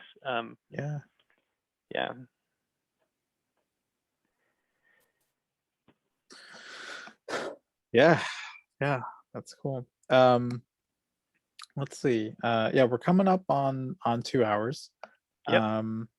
So I guess just, are there any big ideas or sections of the code that we didn't get to that are worth mentioning, either for next time or for independent research? Well, we could certainly talk about like what are we doing next, like what's left to do, because obviously there's plenty. I guess if I was to take a quick look over the service worker code, right, which is really where the most of the interesting stuff is going on. There's, a lot of the stuff's relatively straightforward. I think, I mean, I say that, I shouldn't say that. Nothing's straightforward, but like with enough practice, things are straightforward, right? Right. I think, no, like, I think there's a lot of stuff in here that's just what I meant when I said that was there's things like, for example, there's some code to figure out the media type of on a response, right? And like if there's like we're using the content type npm package that knows how to parse accept headers, right? Like that's just like straight up, this is how the web works. And if you've seen it before, like that stuff's not too unfamiliar. And we deal with accept headers, but we also special case a couple types that are just not handled right by most, by like all systems out there. In fact, some of this can probably even get simpler because we like, some of this comes from before we had our own server. So like, this is actually like, we could probably make our server handle TypeScript natively and give it the right type instead of treating it as a MPEG video,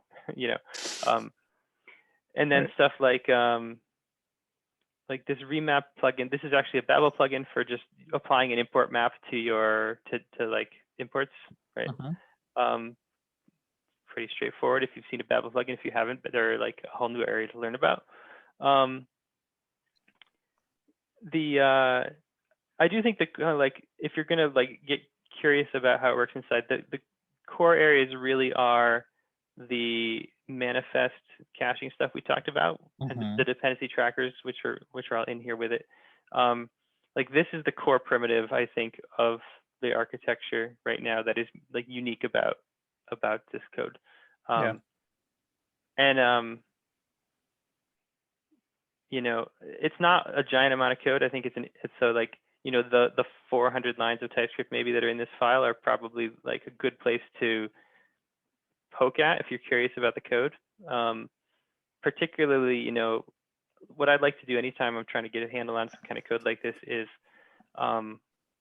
like go ahead and actually put debug breakpoints in it, right? And watch it running in the browser and see how it works, and like change some files in your app and in the app and see how the rebuild responds, right?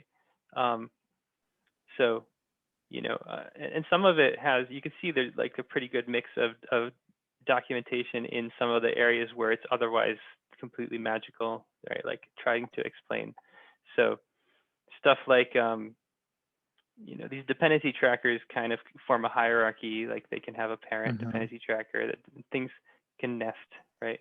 That kind of stuff. There's a bit of recursion in the reasoning about these things, right?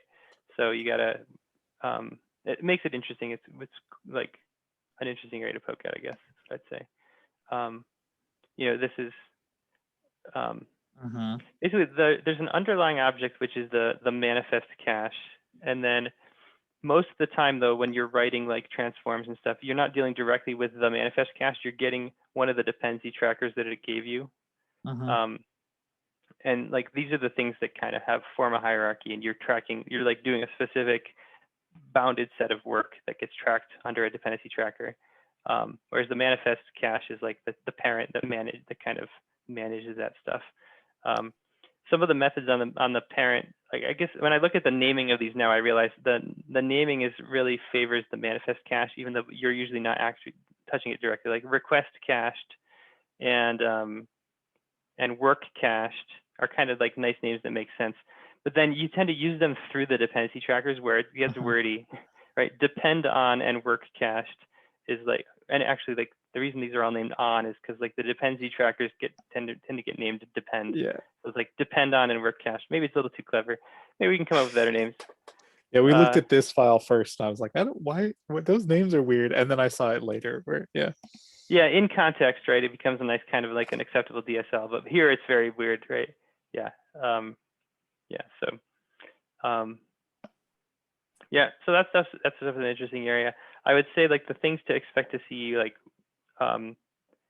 changing, or also just like areas of like if somebody's gung-ho to dive in and like try to hack on it and contribute. So like I do want the kind of stack of loaders and transforms to be configurable. We definitely need to make a config file for that you can put in your app. And getting the code to load here into the service worker is not it's like not that big a deal because that's what it does already, right? It's loading a ton of code. It's going to load through the import map just like anything else, so you can have dependencies that are providing build code into the service worker and not just like DOM code into your app, right? that's an area of that we want to like expand upon. Another is that there's not actually any built-in live reload or anything yet, so you can relatively easily tack it on externally, because like if you hit reload, if you reload the page, you get a very efficient rebuild, right? It's just a question of triggering that automatically is convenient, right? So it's like what I would like to do is build into the server, like it should do file watching, and then preferably I'd like to use the server sent events API to just tell the service worker, hey, I've got like a new build ready for you.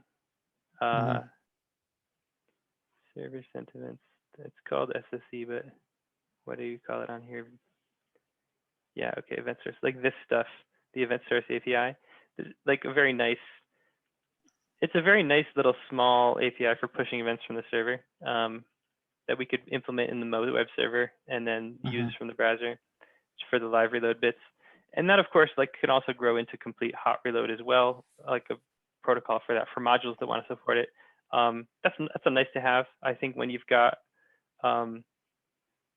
like when your builds are fast enough and your app is properly designed to have like stable URLs that don't lose people's working state, it's not as important as some people think it is. Like I think I know it's a very popular feature.